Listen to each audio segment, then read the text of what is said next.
नमस्कार, आप देख रहे हैं 4 PM न्यूज नेटवर्क और मैं हूं आपके साथ आकांक्षा यादव। दोस्तों, आज मोदी सरकार की बदले की राजनीति पर करारा तमाचा लगा है। दरअसल दिल्ली की राउज एवेन्यू कोर्ट का फैसला सिर्फ सोनिया गांधी और राहुल गांधी को मिली कानूनी राहत पर नहीं है, बल्कि ये केंद्र की मोदी सरकार की उस पुरानी राजनीति पर करारा तमाचा है जो बीते 10 सालों से बदले की भावना में देश की जांच एजेंसियों को विपक्ष के खिलाफ हथियार की तरह इस्तेमाल करती रही हैं। कोर्ट द्वारा ईडी की चार्जशीट पर संज्ञान लेने से इनकार करना इस बात की पुष्टि करता है कि नेशनल हेराल्ड केस एक कानूनी मामला कम और राजनीतिक साजिश ज्यादा था। आपको बता दें कि ये वही केस है जिसे बीजेपी ने महाघोटाले का नाम देकर देश भर में उछाला, मीडिया ट्रायल कराया, चुनावी भाषणों में बार बार दोहराया और जनता के मन में ये बिठाने की कोशिश की गई कि गांधी परिवार ने कोई बहुत बड़ा अपराध किया है। लेकिन जब मामला अदालत के कठोर कानूनी दायरे में पहुंचा तो सच्चाई सामने आ गई और पता चला कि इस केस में तो कोई ठोस सबूत ही नहीं है, कोई आपराधिक मंशा नहीं और कोई ऐसा तथ्य नहीं जिस पर अदालत सुनवाई तक को तैयार हो।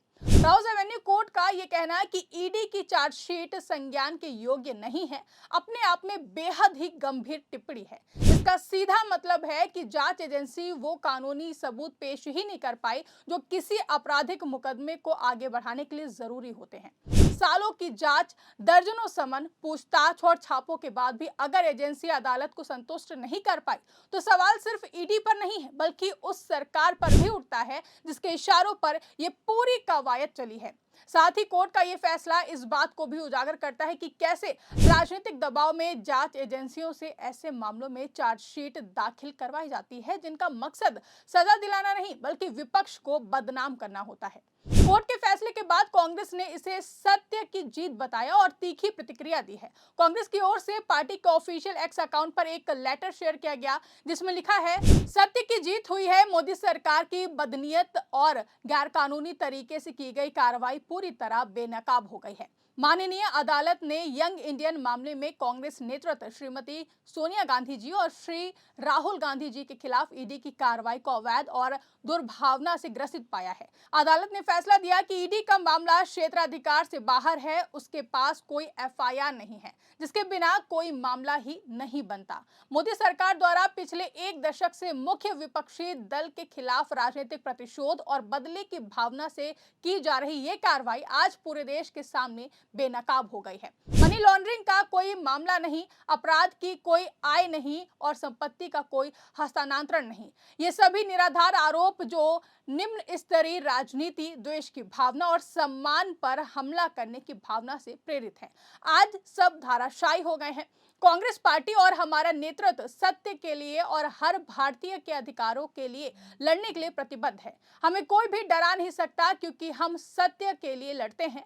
सत्यमेव जयते। वहीं कांग्रेस के राष्ट्रीय अध्यक्ष मल्लिकार्जुन खड़गे ने एक्स पर लिखा कि जब नेशनल हेराल्ड, कांग्रेस पार्टी और हमारे नेताओं को बदनाम करने के लिए झूठे आरोप लगाए गए, तब भी मैंने यही कहा था कि हम अंग्रेजों से नहीं डरे तो बीजेपी, आरएसएस या मोदी शाह क्या चीज हैं। आज कोर्ट ने भी मोदी सरकार की कार्रवाई को अवैध ठहराकर राजनीतिक बदले की दुर्भावना से रची ये साजिश को नाकाम किया है। ये वोट चोर सरकार लोकतंत्र को कुचलने की जितनी भी जोर जबरदस्ती कर ले, हम 140 करोड़ भारतीयों के लिए और इस संविधान को बचाने के लिए अपनी लड़ाई जारी रखेंगे। सत्य की जीत निश्चित है।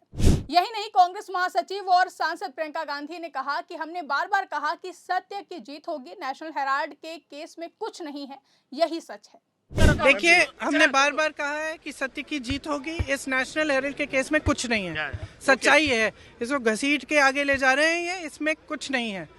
वो जो अब मुझे याद नहीं है कि कौन से उसमें बनती है, वो जो कंपनी है उसमें कोई पैसे निकाल ही नहीं सकता, कोई इस्तेमाल नहीं कर सकता, कोई बेच नहीं सकता, कोई कुछ नहीं कर सकता है। और ये स्पष्ट है, सबको मालूम है, सबको मालूम है, न्यायपालिका को भी मालूम है और सत्य निकलेगा, सच्चाई निकलेगी। आपको बता दें कि नेशनल हेराल्ड कोई प्राइवेट कंपनी नहीं बल्कि आजादी की लड़ाई से जुड़ा एक ऐतिहासिक नाम है। इसकी स्थापना 1938 में जवाहरलाल नेहरू ने की थी। यह अखबार स्वतंत्रता आंदोलन की आवाज रहा और आजादी के बाद भी लोकतांत्रिक मूल्यों का प्रतीक माना गया। आर्थिक आर्थिक कारणों से एजेएल यानी कि एसोसिएटेड जर्नल्स लिमिटेड संकट में आई और अखबार का प्रकाशन बंद हुआ, जिसे लेकर कांग्रेस का कहना है कि यंग इंडिया प्राइवेट लिमिटेड का गठन इसी विरासत को बचाने के लिए किया गया था, न कि किसी निजी लाभ के लिए। यंग इंडिया एक नॉन प्रॉफिट कंपनी है, लेकिन इस तथ्य को बार-बार नजरअंदाज किया गया और बीजेपी ने जानबूझकर इसे संपत्ति हड़पने की कहानी में बदल दिया। इस केस की शुरुआत एक निजी शिकायत से हुई, लेकिन 2014 के बाद इसने पूरी तरह से राजनीतिक रंग ले लिया। मोदी सरकार के सत्ता में आने के बाद ईडी और अन्य एजेंसियों की एंट्री हुई, बार बार समन भेजे गए, घंटों पूछताछ हुई, छापे पड़े और हर कार्रवाई को मीडिया में इस तरह से पेश किया गया जैसे कोई बहुत बड़ा घोटाला सामने आने वाला हो।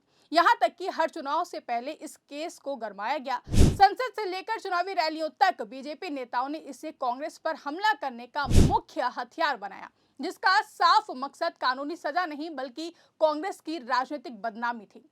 नेशनल हेराल्ड केस उन कई मामलों में से एक है जो ये दिखाता है कि कैसे मोदी सरकार ने ईडी, सीबीआई और अन्य संस्थाओं को अपने राजनीतिक एजेंडे के लिए इस्तेमाल किया है। विपक्षी नेताओं के खिलाफ ताबड़तोड़ कार्रवाइयां, लेकिन सत्तारूढ़ दल से जुड़े मामलों में एजेंसियों की चुप्पी, और ये पैटर्न अब किसी से छिपा हुआ नहीं है। कांग्रेस का आरोप है कि ईडी को राजनीतिक शाखा की तरह चलाया गया। जांच का उद्देश्य सच्चाई तलाशना नहीं बल्कि डर पैदा करना था, ताकि विपक्ष चुप रहे और सरकार से सवाल ना पूछे।